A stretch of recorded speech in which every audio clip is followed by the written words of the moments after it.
एक साजिश भी पकड़ी गई है, और वो भी दोबारा, ये बड़ी सनसनीखेज़ खबरें दे रहे हैं। लैरी जॉनसन साहब हैं, ये एनालिस्ट हैं एक्स इंटेलिजेंस के CIA के, तो उन्होंने बताया कि एक प्लाट भी पकड़ा गया, और प्लाट ये था कि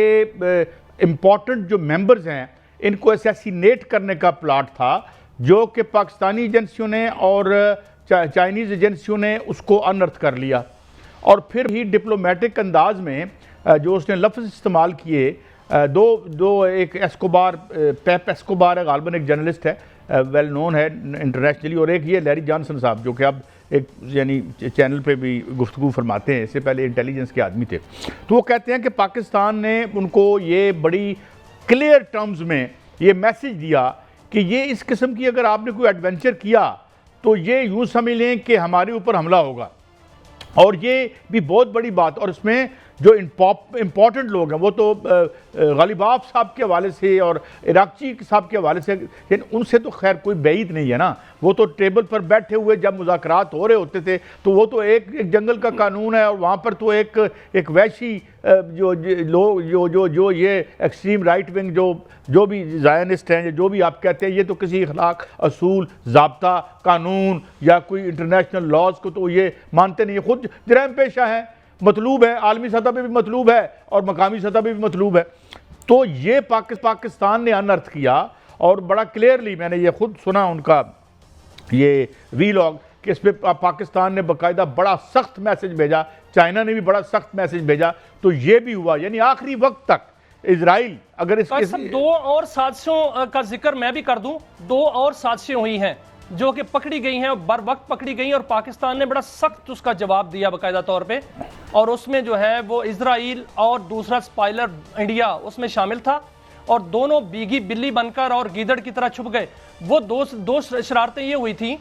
कि एक तो जब यहाँ अब्बास अरागची साहब ने और कालीबाफ ने पाकिस्तान आना था, और उस वक्त जब पाकिस्तान में मुज़ाकरात हो रहे थे, उस वक्त भी यह साजिश गढ़ी गई थी कि दोनों जो लीडर हैं उनको बाकायदा तौर पर निशाना बनाया जाए। और अभी जब इन्होंने यूरोप जाना था उस वक्त भी बिल्कुल साजिश हुई, और उसमें जो मोहसिन नकवी साहब हैं उनके अपने जहाज़ के अंदर, बाकायदा पाकिस्तान के जहाज़ के अंदर ईरानी लीडरशिप जो है वो वहाँ पर गई है, और किसी की जुर्रत नहीं हुई है, और उनको सख्त जवाब दिया गया है। और उस वक्त जब वो पाकिस्तान आ रहे थे उनको स्कॉट करके जो है वो पाकिस्तान लाया। और एक और साजिश हुई, का सब बड़ी कारी साजिश थी, इसराइल के जहाज़ जो है वो अटैक करने को तैयार थे, और वो अटैक कहाँ होना था, वो अटैक नामालूम मकाम से सऊदी अरब पर होना था। और उस वक्त जो है वो बर वक्त इतला इसी तरह पाकिस्तानी एजेंसीज ने दी, और फील्ड मार्शल साहब ने वहाँ पर जो है बाकायदा तौर पर हंगामी तौर पर जो है वो इजलास बुलाया, जिसमें वज़ीर आज़म को भी ऑन बोर्ड लिया गया, और फौरी तौर पर जो है यहाँ से शाहीन उड़े, और पाकिस्तानी फौजी भी वहाँ पर, आपको याद होगा पाकिस्तानी फौजी दस्ता वहाँ पर गया था, और शाहीन का दस्ता वहाँ पर गया था। और साथ ही अमेरिका को पैगाम दिया कि अगर इजराइल ने ऐसी हरकत की तो पाकिस्तान जो है वो 10 गुना ज्यादा और तेज और कारी जवाब देगा, जो कि बड़ी गहराई तक जवाब होगा। और वो जवाब जो है वो इस तरह का होगा कि इजराइल फिर इस सफ़ा हस्ती में नहीं रहेगा, जिस पर जो है फौरी तौर पर अमेरिका ने भी मुदाखलत की, और इजराइल को जो है वो साजिश से नाकाम बनाया गया। अब भी मोसाद और रा ने साजिश शुरू कर दी है, और ये साजिश जो है बाकायदा तौर पर किसी भी वक्त कोई शरारत हो सकती है, लेकिन पाकिस्तानी मसल्ह फ़ौज, पाकिस्तानी शाहीन्स और पाकिस्तानी एजेंसीज इससे बहुत अवेयर हैं, और साथ साथ उनकी साजिश का जो है मुकाबला कर रहे हैं। सब कुछ जो है वो इलेक्ट्रॉनिक गैजेट्स इस्तेमाल नहीं किए जा रहे। अमेरिका को ख़ास तौर पर जेडी वेंस को इसका जो है वो यकीन है कि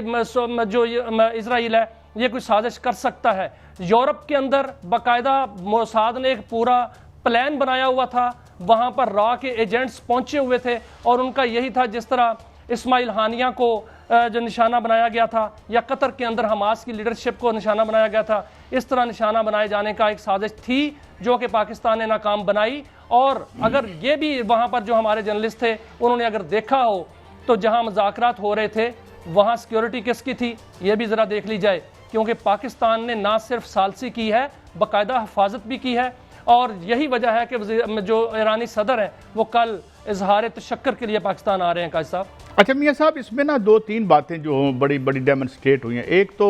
जाहिर है कि सारा कवर जो डिफेंस का कवर था इजराइल का वो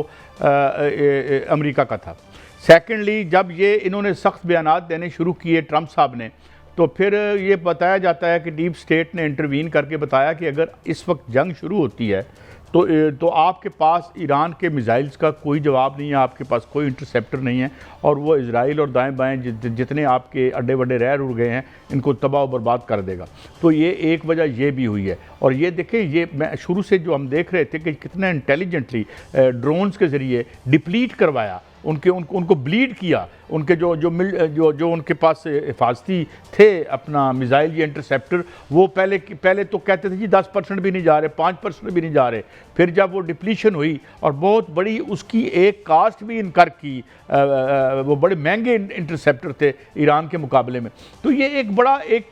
समझता हूँ मार्कतुल अरा एक चेंज, और फिर अब एक सी चेंज दुनिया में आ रही है। मियां साहब, अब हम थोड़ी सी बात आगे भी बढ़ाते हैं, खित्ते के लिए ये कितना अच्छा है। और अब बढ़ बढ़ के कतर, कल मैं हैरान हूँ, पता नहीं शायद हमारे पास फुटेज हो या ना हो, लेकिन कल इंटरनेशनल मीडिया ये फुटेज चला रहा था कि जब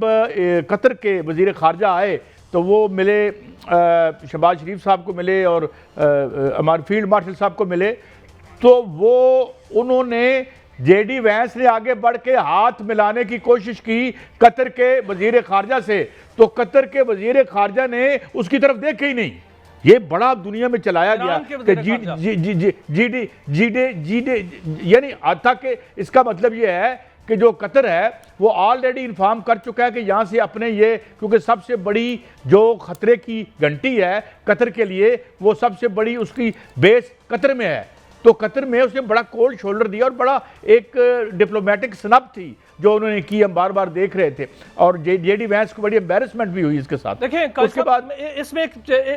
एक पहलू है। पाकिस्तान ने कल जो किरदार अदा किया, इससे पहले भी जब 28 फरवरी को हमला हुआ तो उसी वक्त पूरी हुकूमत जो है वो मुतहरक हो गई थी, और उसमें फील्ड मार्शल साहब, वज़ीर आज़म साहब, नायब वज़ीर आज़म साहब जो फौरी तौर पर अपने अपने महाजों पे अपने उन्होंने मुतहरक हो गए और सफारतकारी शुरू कर दी, मुख्तलिफ दौरे शुरू कर दिए, और उसके साथ साथ जो है सालसी शुरू कर दी। कल भी क्या हुआ, जिस दिन ये मुफाहमती याददाश्त पर दस्तखत हुए हैं उसके बाद वज़ीर आज़म मुतहरक हो गए, फील्ड मार्शल सैयद आसिम मुनीर मुतहरक हो गए, और नायब वज़ीर आज़म ने दौरा शुरू कर दिया। दौरा किसका था? दौरा खलीज का था, जिसमें मिस्र, पाकिस्तान, सऊदी अरब, तुर्की, उनके जो है वो वज़राए ख़ारजा जो है उनका इजलास हुआ। उसके दौरान उस इजलास में बाकायदा एक तरफ वो इजलास था और दूसरी तरफ जो है वो स्विट्ज़रलैंड में ये कल का जो है वो इजलास हुआ। इसमें पाकिस्तान ने जो किरदार अदा किया है ना सिर्फ खित्ते के लिए किया है बल्कि मुस्लिम दुनिया के इत्तेहाद के लिए पैरेलल किरदार अदा किया जा रहा है। इसमें यह भी साथ साथ हो रहा है कि